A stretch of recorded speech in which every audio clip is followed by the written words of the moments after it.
Well, we're joined now from Westminster by Jonathan Isaby, editor of the website BrexitCentral. Many thanks indeed for joining us this morning, Jonathan. On the issue of Priti Patel, do you think, what is the sense of her resigning as opposed to her being sacked by Theresa May? Well, look, she clearly acknowledged that she'd made mistakes and been overzealous in her organising meetings with political figures while she was on holiday. She's resigned. She's admitted the fault and she will move on. I'm sure that Brexiteers will regret her departure from the cabinet. She's been a fierce advocate of Brexit for many years. Indeed, back in the 1990s, she worked with James Goldsmith and the Referendum Party. You know, she's a Brexiteer to her bones. So in that sense, it's regretful that she's no longer around the cabinet table.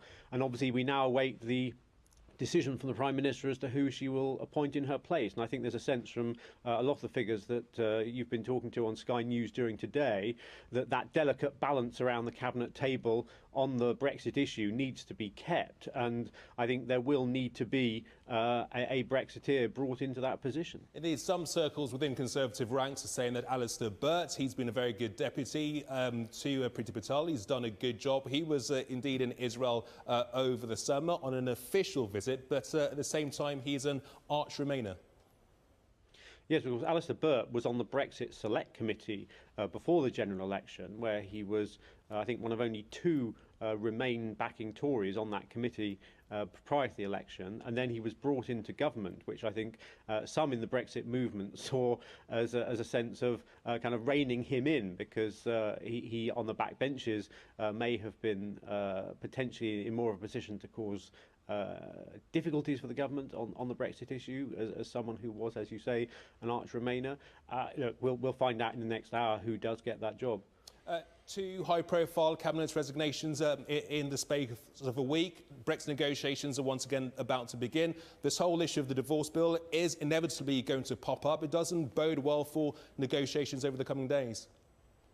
Well, do you know, if you look at newspapers over the last couple of weeks with the sexual harassment scandals and indeed the resignations these last couple of weeks, there hasn't actually been so much in the papers about Brexit for a change.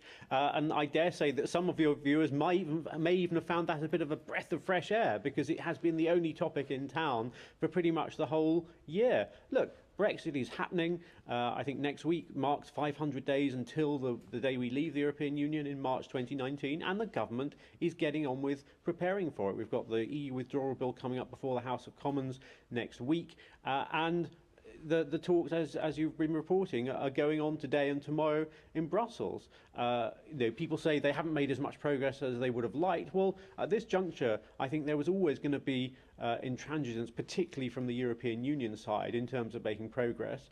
And frankly, the ball is in the European Union's court, because the British government, and Theresa May through her speech in Florence, has made some very generous offers. She has shown great goodwill towards the European Union in terms of the kind of settlement she wants. So it's now up to the European Union to act on that goodwill from the British side. The government is also getting ready for a cabinet reshuffle. Would you like to see more Brexiteers in the front bench ranks? Look, there's clearly a balance to be struck.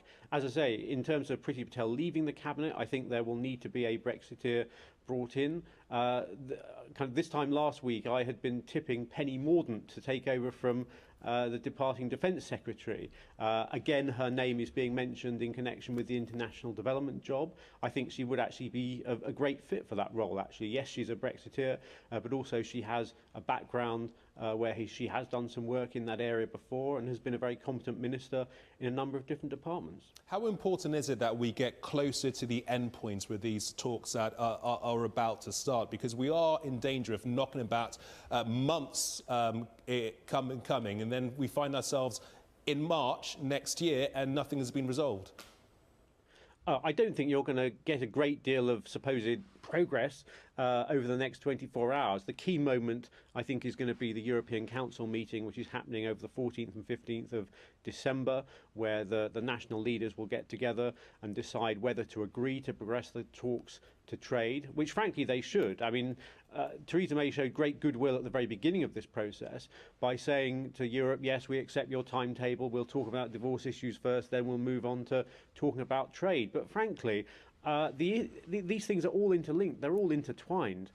You can't make an agreement about a financial settlement, or in particular about the Irish border, until you know what the arrangements are going to be in the end state. So I think the European Union really needs to be the party here to making progress and moving its own position.